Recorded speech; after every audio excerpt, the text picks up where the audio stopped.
Welcome to the podcast. We're at Loughborough Design School, where we're going to be discussing the importance of teaching electronic prototyping in the industrial design curriculum.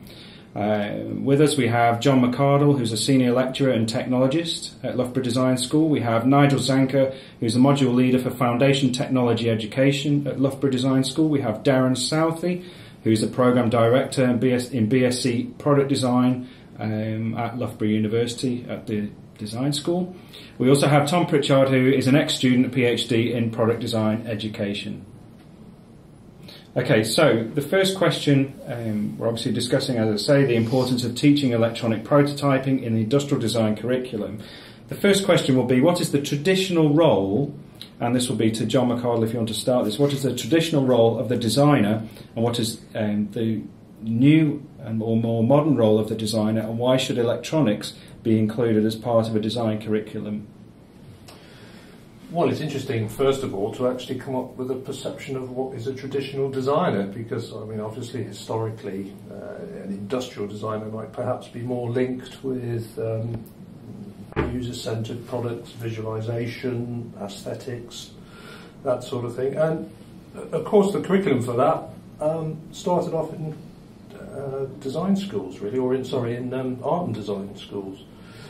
And if you wanted to study that, you had to go to an art school. And I think it went through a bit of a renaissance in the 80s, something like that, when technology was introduced, when there was a realisation that it was all very well making things that looked great, but if they didn't work or you couldn't make them, it lost its value. So introducing technologies that made designs more usable and more manufacturable was obviously quite desirable. And fitting in with that, of course, is engineering technologies, so whether that's materials technology, whether that's mechanical technology, and perhaps more recently, the onset of electronics technology. And of course, today, many of today's products that you get on the market have electronics embedded in them. So if you're getting involved, if you're at the central hub of new product development, as most modern designers, I think, are, and to be able to facilitate that, you've got to communicate with lots of different people that enable you to go from concept to actual product. And to have an insight into those engineering technologies is obviously a very useful standpoint for any person involved in that sort of thing. What do you think the role of the industrial designer is now, sort of looking at the current sort of industry of industrial design? Where do you think sort of it sits in between that sort of traditional art and design role and now the new? Well, I think it's because, as a vocation, and this is something else that you need to be quite careful of, because you're talking about the curriculum, what you're teaching at university level. Now that's, of course, we're assuming here that everything is being vocationally driven, and that's something that's slightly different to having a more academic context to a design education. So that's a sort of side issue. But if we're looking at those that are going directly into a design vocation, then with globalization, with the manufacturing occurring in all parts of the world, depending on price and shipping, etc., and the need for good communication with all the individuals that are doing it. And again, if you're a facilitator as a designer, you need to bring those sorts of skills together.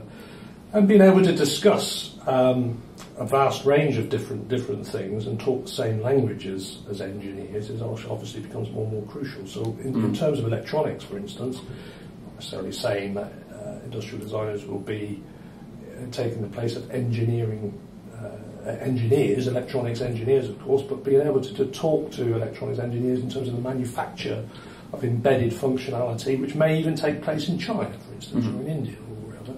It's actually a very important thing to do. So I've probably forgotten what the gist of the question is. Well, why should electronics be included as part of a design curriculum? I mean, you're on the right, certainly keeping within the question there. But also, I went to industrial designers, new designers in London on Friday, and I found that there was a handful of universities that taught what you speak of as a sort of a new industrial design, or sort of the front of industrial design with regards to this sort of new communication and of engineering practices and whatnot. But there was also a very large subset of what were still considered industrial designers, however, were still obviously rooted in that art and design form. So I was wondering, sort of, Do you think that is a fair reflection of what the industrial design vocation is at the moment? I'm sure that there are a lot of industrial designers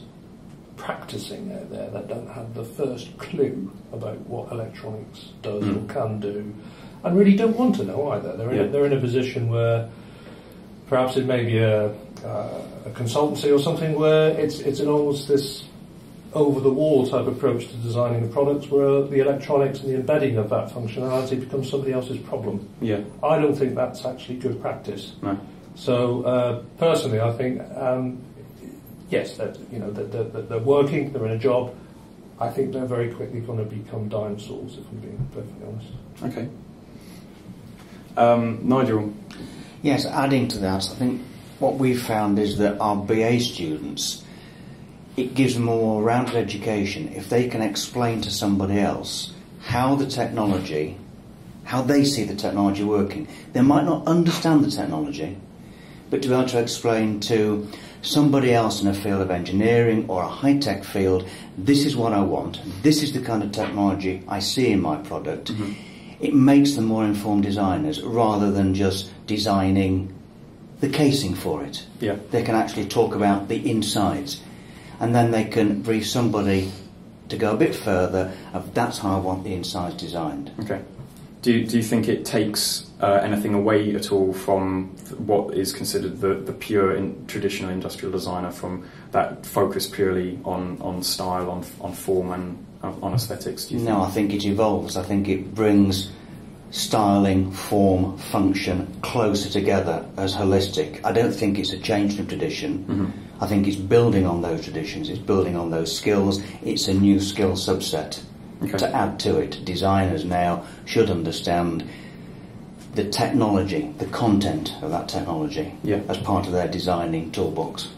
Darren, you've come from a more engineering sort of background, or electrical engineering background. Do you think that in a vocational and possibly in an academic environment, having an electrical knowledge actually complements, say, the role of the electrical engineer, if the two were to work together?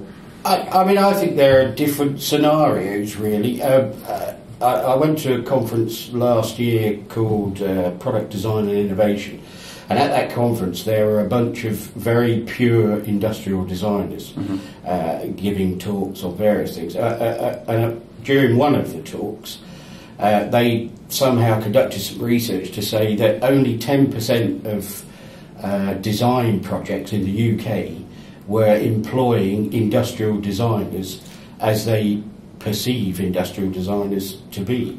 And they were sort of asking people to consider why that is, because they felt that pure industrial designers had a lot to offer. And that's an interesting thing. That was 2011. That you've got industrial designers thinking that. In 2004, I can remember I subscribed to a magazine called Embedded Systems Engineering. So it's an engineer's magazine, and the editorial in that was highlighting the fact that Adidas had brought out a new shoe called the or training shoe called the Adidas One. And the design team, industrial designers who look at the form and the whole keeping with Adidas brand, etc., had done all of the embedded systems design as well. And the engineers were saying, well, what's going on here? Okay. That tradition of industrial designers or designers design a thing and then come along to the engineers and say make it work. Yeah. And it's a one-off case. Did you think it was of benefit to the electrical engineers, or were they saying what's going on here as in they were uneasy about this, as in they were saying what's going on here, are we out of a job? And you could put a case forward to say that the kind of design world is dynamic and changing. More and more products do have electronics in, and I put forward a case in a paper for this idea of single point design. That now we have computers where with 3D printing and CAD software and visualization, you address an awful lot of the aesthetics and the form, and we've also got computer-driven designing your own chips, really. Again, when I went to university, if you wanted a sort of bespoke piece of silicon to do something in your television or whatever it was, you had to pay $500,000 tooling up costs, which meant you had to sell 2 million of the darn things. And so that was a very specialist field. Whereas now you can go out and for £2.95 and some free software, you can program your own functionality onto a chip. And I raised the question of is there a new designer required, and would it be that more traditional pure industrial designers learn a bit more about the functionality of the engineering and things like that, or would it be that engineers who, a lot of engineering education is about the limitations when things break. That there's a perception that engineers lack creativity, and it's whether that's what makes them good at engineering and to do with left to right brain, or whether it's because any creativity is beaten out of them by studying it. Obviously, the education that is provided in a design course of the electrical education, it's not going to be an electrical engineer's course. But do you think it's possible to teach enough to a designer for it to actually be a benefit to the whole system? I suppose the whole design process from ideation to manufacture. To me, it's all about communication. Yeah. A designer, whether you want to call them a product designer, an industrial designer, or whatever, has to be a fantastic communicator. Yeah. And they have to be, to bring anything into fruition, to create anything. Yeah. It's not a standalone thing. You can't do it on your own. That is essentially what a designer isn't it? They create the ideas, but without being able to. So if you cannot understand what some expert in engineering is talking about, you haven't got the slightest idea what they're talking about, you don't stand a chance in being able to sort of communicate effectively enough to get this well-resolved design coming out at the end. So if you're not speaking the same language at all, and if we talk about technology being a sort of language that you can discuss, you're just going to be the poorer for it, really, as a designer. So it's not about making a designer an engineer. That's not really what it's about. Not to me, anyway. No, I was just going to add, in my experience, in a cohort of undergraduate design students, a minority of them are able to get to a point where they're almost on a par with some of the things the electronic engineers do. But the people who have delved deeply into some fundamental electronics, fundamental embedded design, I think have informed their design process earlier on and have come up with better designs. Okay. If you have an understanding of embedded systems and what is and isn't achievable, then when you're at the very early stage of your product, that can feed into that, as opposed to the tradition of, again, on the radio a few years ago, somebody came on and said, my mobile phone reception was crap, I wish they could print them on paper, I'd screw them up and throw them away. And they claimed the idea of printing a mobile phone. And then there are poor people who are doing the kind of fundamental research about putting electronics on paper and stuff like that, and the latter of those two, I think are better designers in that field. Just to provoke though, there is a flip side to that you could say that as a designer who hasn't necessarily had such a wide breadth of teaching, including, say, electronics or mechanics, or what's seen as sort of the more engineering side of a course of study, would have the ability to understand things like form more, because whilst you're concentrating on other things.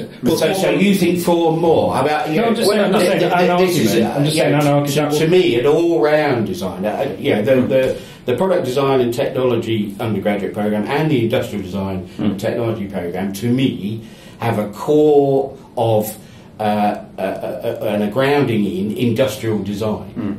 Which is about the form, the user, and all those things. And it is an interesting debate whether delving into this electronics and embedded technology or whatever is at the expense of being an industrial design. Because some of the graduates from the product design and technology, you could argue, are better industrial designers than some of the people on the BA. I've spoken to some. And likewise, some of the people on the BA seem to have a much better grasp of electronics and those things. So it's muddy pool. I've spoken to some graduates of a BSc course, and some people do have the opinion that afterwards they feel like they are they've sort of come out as a jack of all trades and not particularly a master of one, and maybe the BA industrial designers have come out stronger, or sort of seemingly stronger overall, especially from a maybe an employability standpoint, from the employers that look at the pretty drawings or the ideation and the ability to conceptualize. And again, I wasn't saying I agreed with that. That's where I was going. But that would always be the flip side. You're raising an interesting point. And traditional design, with that portfolio, kind of looking at people's portfolios, that certainly the BSc students here will have done less of that. I think some of it depends on how clued up the person is who's interviewing. So if you go to HR or you're employed through a traditional employment method, that they're not necessarily design experts, or they don't necessarily know what sort of students come out of Loughborough Design School, then you might be more impressed by the drawings, etc. So I know of employers who literally look for, obviously not naming names, but they look for Loughborough students because they know they can identify an all-round character who will be able to adapt and push in all sorts of different areas. Whereas in maybe some of the, can put you in advantage or disadvantage, I think, potentially. Just depends in many ways who's interviewing you or who is seeing your work. Absolutely. And if you have a pure traditional industrial designer, say, from the 1980s, they probably, wouldn't go looking for your electronics, embedded system skills or whatever. And if they're running a design consultancy, then that may well be the kind of work that they take in. But, I did... there's a consultancy in London who took traditionally sort of industrial designers, looked for those skills, and then they discovered that they were getting more and more consultancy jobs that involved basic embedded systems. And so they started looking around universities and saying, who understands these microcontrollers and things like that? Because even at the early consultancy evaluation in a design thing, they needed people with those skills. Now, if they had the industrial design skills on top of that, it meant that they didn't have to go and employ a specialist who wasn't a designer, so it was that thing. But, it's by no means the majority. The majority of design graduates, even from those universities where technology is in there, struggle with it, even to the point where they leave. We actually had an instance of this, again, not naming names, but we actually had an instance a few years back now where a company was interviewing for placement students and made the student feel distinctly uncomfortable when they sort of said, what are you doing wasting your time learning how to make LEDs flash when you should be able to draw this, that and the other, And I thought that was a rather sort of ignorant thing to come up with as a question, because it showed a lack of understanding of what the idea of trying to learn about technology is all about from the standpoint of designing. So I didn't think that was a particularly fair question. But the bottom line as well is about thinking about the individual themselves as a student and where you're going. But you've got to remember, of course, that the design curriculum spread out over, well, in effect, it's 3 academic years. You can only fit so much in.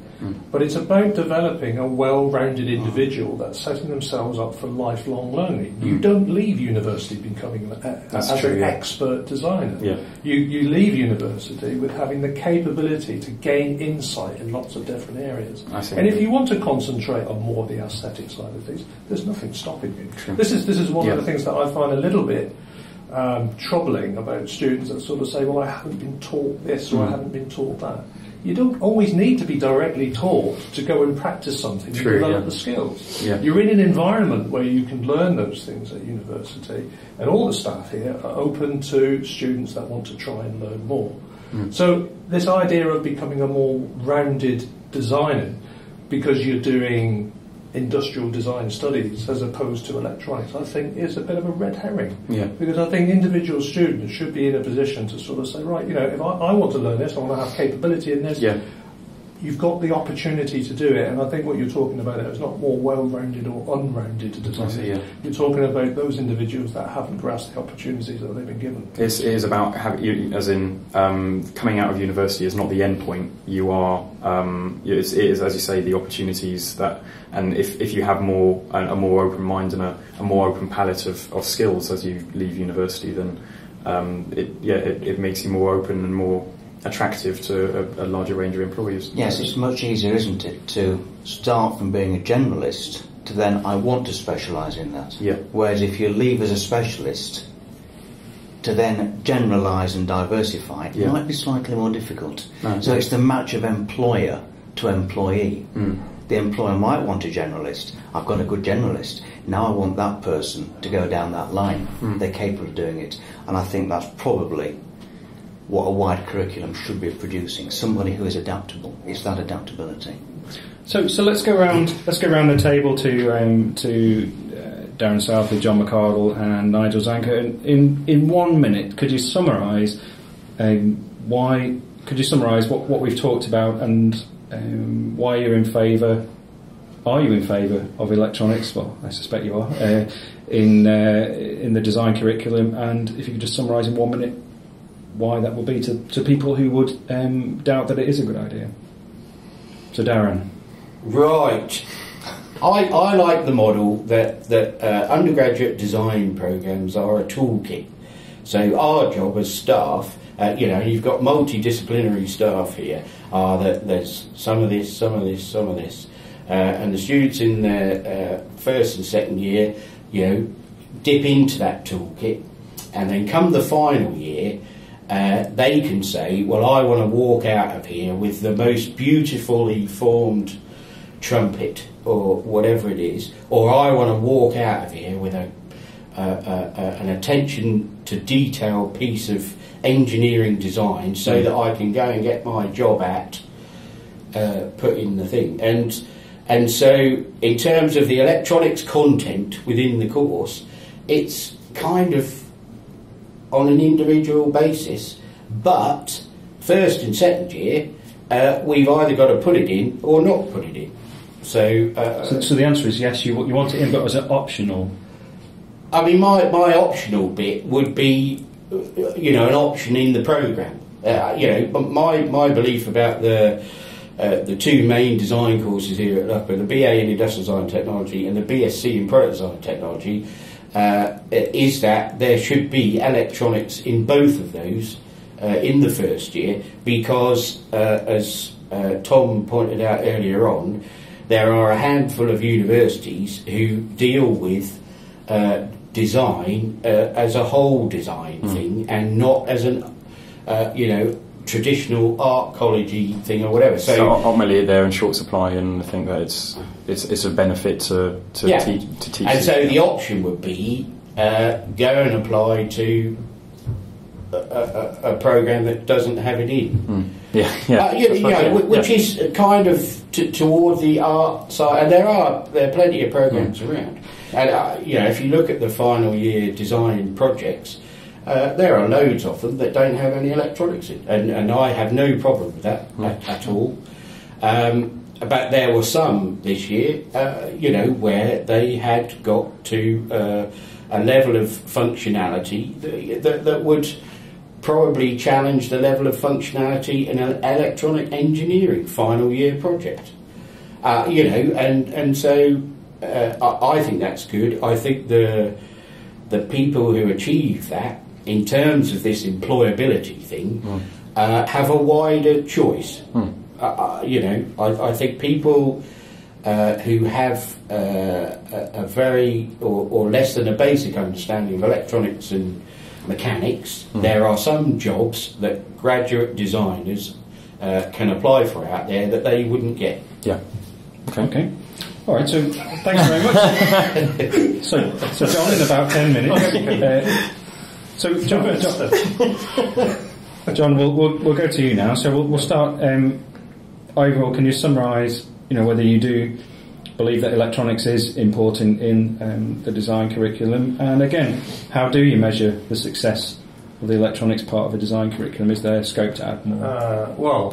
In terms of whether it should be in there, you could count it as part of a suite of engineering technologies that's important for students of design to be aware of. And you could argue that the close link between materials and the study of materials and its effect on material culture, which is what design has sort of been defined as, and its link with structural integrity in the mechanics becomes incredibly important and extremely crucial. Electronics is possibly not necessarily on a par with that, so you could actually prioritise the materials and the way you manufacture things, and mechanics is absolutely up there and essential. And as Darren suggested, that perhaps the electronics bit, it becomes a slightly more specialised thing. But of course, it's a much more, it's a very, very modern, forward-thinking technology. And I think anybody who doesn't grasp it or look into it and become insightful in it, because I think being insightful is a wonderful thing, and I think students of design ought to be aware of that. But maybe electronics as a more of a specialism, you could certainly argue the case for that, I guess. Yeah. In terms of thinking about electronics from an assessment point of view as well, I mean, I like to think that it's, you might laugh at this, but it's almost studying it, it's almost character building. Because, Darren's already mentioned battles for hearts and minds and what have you. It's not just about understanding electronics and its functionality. It gives you. There's a lot of other things that's involved in there. I mean, it could, as well as the other engineering technologies to another extent, to perhaps a lesser extent, but it gives a student an insight into scientific method, for instance. You get involved in that sort of thing. Yeah. The fact that it's also a sort of slightly more abstract thing to try and get your head around in terms of functionality. I mean, with mechanics and stuff, you can make a lever and you can see the thing operate, and you've got this sense of naive physics of what's happening. But of course, with electronics, you're working in a quantum world, which is very abstract. So to actually understand that, it's actually a lever into using other methods of explanation on how things work.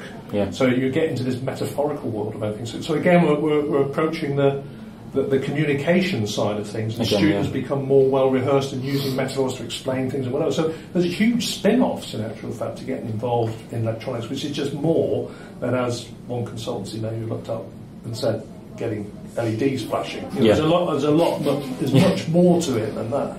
Yeah. In terms of how much you put in a design curriculum and how you assess it, well, what's in and what's out in a finite amount of time in a design curriculum and an academic year is often what's discussed annually in terms of reviewing stuff. And what do you think it's based on? Is it prioritised down to what you think would be most useful to an industrial designer? To me, it's almost it's getting, to a certain extent, it's getting back to basics. Because I think if you want to be creative with electronics, you've got to try and understand the basics. That's the way it was. Nigel sort of said you've got to be adaptive, and the only way you can be adaptable and adaptive and be innovative is if you have a general understanding of the basics in which to work. And that's, I guess, a bit of a dilemma with teaching electronics, because you can because it's so abstract, you can focus on something that's quite high level, ignore all the low level stuff, and what happens is an individual student becomes well rehearsed in this specific high level platform, but actually is not versatile enough to transfer their attentions to anything else. Yeah. So I think the grounding that, well, personal opinion, that the grounding in electronics in both the ID and more so in the product design technology programs is there to enable the students. It's an enabling thing, and it allows, I think, students to become more versatile, more adaptive, and more innovative with their product designs. Yeah, Nigel, I think you've definitely got something to say to do with how electronics actually. Yeah, I think the thing I'd add to what John and Darren have said, bring on there, whether it should be in a curriculum or not is not the issue. You know, you've got to have a broad foundation curriculum. Students come to do a design degree, an industrial design degree. Surely, in a technological society where most products are driven by that kind of technology, it's sensible that it's part of a foundation year, a first year. To me, the real issue is it's the one aspect of design curriculum that actually deals with systems and control. So you're looking at the whole design of a system, and whether it's electronics, whether it's mechanics, or the other technology we haven't mentioned, pneumatics, you're looking at how a system is controlled. Yeah. Yes, it's difficult, and as Darren said, hearts, minds, and John's alluded to the same thing. It is going to be difficult, but having done that grounding, it's then up to the individual. Do I continue with it? At least I've got knowledge of it, I'm aware of it, and the method of thinking goes along with it. Yeah, definitely. So that in future, when I'm engaged in a design puzzle or a design problem involving a system, oh yes, there is that concept I need to consider. So it's that conceptual aspect of electronics. Yeah, no, I definitely. Well, you introduced me to Seymour Papert's Mindstorms, which was all about that and how assessing it is a problem. Do you assess the ability to calculate how fast the LED flashes, or do you assess the ability to design a system which may need a flashing LED or not? That's the tricky part of the assessment. Another question. A whole other question. Yeah. Yes. Still, okay. I think that pretty much. So I think if there's no other things people want to add to that, is there anything else that anyone wants to add? No, I think that's fine. Thank you very much, guys. Thanks very much. As long as they're blue LEDs. Yeah? Why's that? Well, that's something designed about. Oh, right. Yeah, there's blue LEDs turning up in Alternate everything. flashing red and green. So they consume a lot more. Oh, and they Oh, they do. They don't. No, they don't. It's